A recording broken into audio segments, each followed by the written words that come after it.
Mami, Daddy, maraming salamat sa pag-aruga at pagturing sa akin na para bang isang tunay niyong anak. Maraming salamat din po sa pag-aruga at pagmamahal na pinakita at pinaramdam niyo sa akin. Para po sa akin, ay ang pinaka-the best na mami at daddy. Mamimiss ko po kayo. Huwag po kayo mag-alala. Ako na po ang bahala ko sa kapatid kong si Eman. Hindi ko po siya pababayaan. Sige Eman, tara na.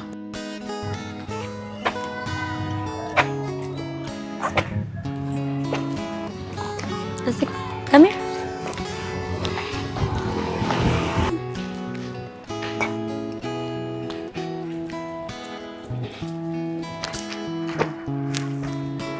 Ay, kuya. Baka po may kaunti kayong barya dyan. Baka po pwede kami makahingi. Gutom na po kasi kami magkapatid eh. Kanina pa po kami dito. Ah, ganun ba?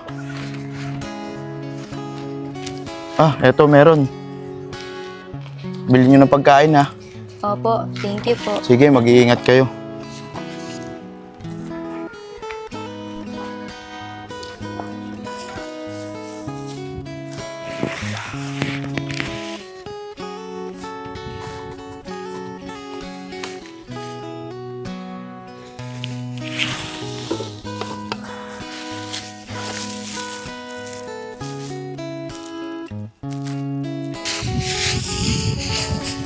Itay! May 100 na po kami ni Suyin, no? Binigyan po kami ng mamang nakasalubong namin dun kanina. Amin na yan. Buti naman. Tay, baka po pwede muna natin ipambili yan ng pagkain. Kanina pa po kasi kami nagugutom ni Suyin, eh. Ano ka ba naman? Magtiis ka na lang. Alam mo naman kailangan natin mag-ipon ng pantuition ng ate mo eh. Doon ka na lang kumain sa bahay. Sige po, Tay. Sa bahay na lang po kami kakain. Uwi na po kami. Tara na, Suyin. Alam ng maraming gastusin sa bahay.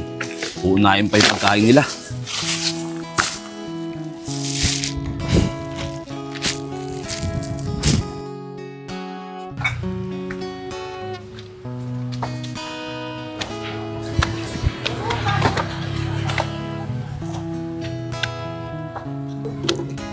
Ate kaya nagugutom na ako. Sige, Suyin. Kakain na tayo. Tara na.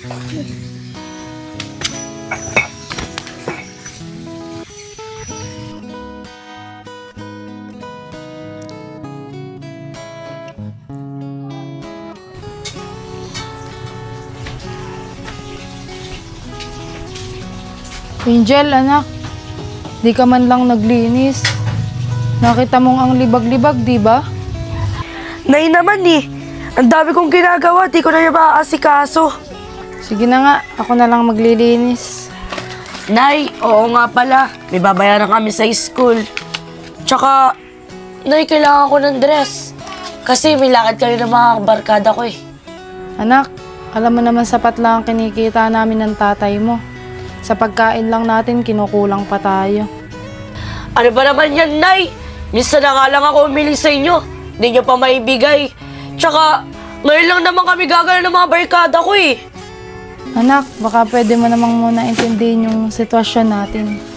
Oh, ano naman pinagtatalunan yung mag-ina? Ito kasing anak mo, nagpapabili ng bagong dress. Maggagala daw sila ng barkada niya. Eh alam naman niyang wala tayong pera. Eh, Tay, minsan lang naman po kami lumabas sa mga barkada ko eh. Sige na po, pumayag na kayo. Tsaka, di naman pwede ganito lang yung suot ko. Baka pagtawanan lang nila ako. Tay, sige na, bili mo na ako. Ikaw naman, minsan lang maglambing yung anak mo. Pagbigyan na natin. O sige anak, bukas na bukas, ibibili kita. Thank you, tatay. Napakabait mo talaga sa akin, kaya mahal na mahal kita eh. Sige na nga, bala kayo magtatay dyan.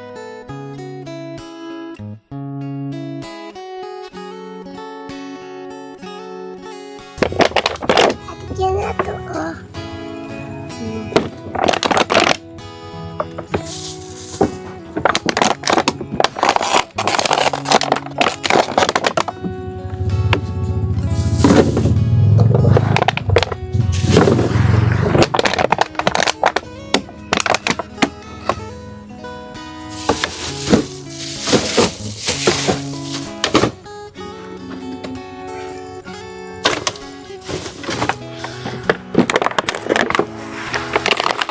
Oh, Ken anak, marami ka bang nakuhang kalakal ngayon?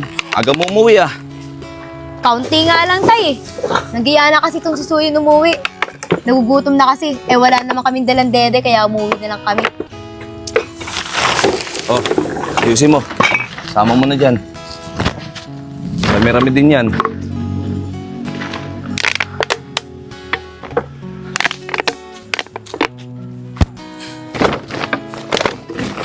Kahon.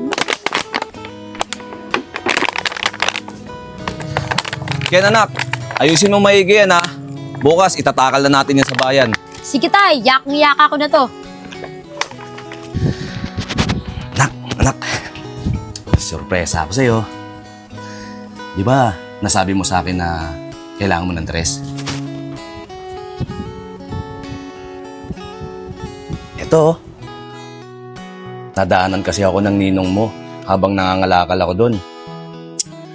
Eh, nabanggit ko na rin sa kanya na kailangan mo ng dress. Kaya yun, binigyan niya ako nito. Ganda ba na? Yok! Ano yan? Tay, ano tingin mo sa akin? Buntis! Anak naman, ganda-ganda nga oh. Napagsawaan lang to ng ninang mo. Tingnan mo, mukhang bago pa nga oh. Di ba? Tay, ang kailangan ko, dress! Ang yayaman ng mga klase ko eh. Tapos yan napapasuot mo sa akin. E di pinagtawanan lang nila ako. Ang kailangan ko, dress, hindi pang stress. Sayang naman. Tuwan-tuwa pa naman ako. Akala ko magugustuhan mo. Tay, di ko magugustuhan yan, ang cheap. Tay! Akin na lang! Narinig ko yun ni Ate Angel eh. Akin na lang, ganda-ganda eh. Ay, sukat nga, astig!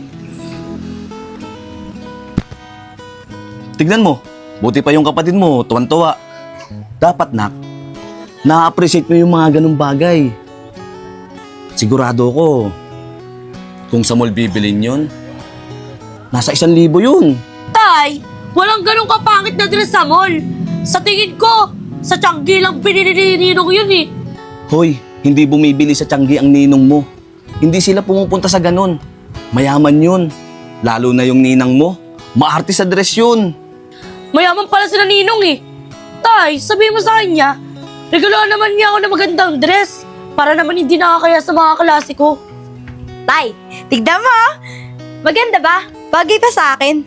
Ganda na binigay mo. Salamat, tay ah. Wow, ang ganda nak. Bagay sa'yo. Tignan mo nak, sabi sa'yo eh, maganda yung dress. Tay, isusuot ko to pag a-attend tayo ng mga birthday yan ah. O kaya, pagpupunta tayo sa mga piyestahan. Para naman maganda ako. Tignan mo, oh, ang ganda-ganda. Itatabi ko to na maayos para maganda yung masusuot ko. Parang tanga. Parang yun lang. Tuwan-tuwa. Tay, pasok na ako dun ah. Tago ko na to para hindi madumihan. Tago mo sa baul para hindi kagatin ng daga. Ignorante.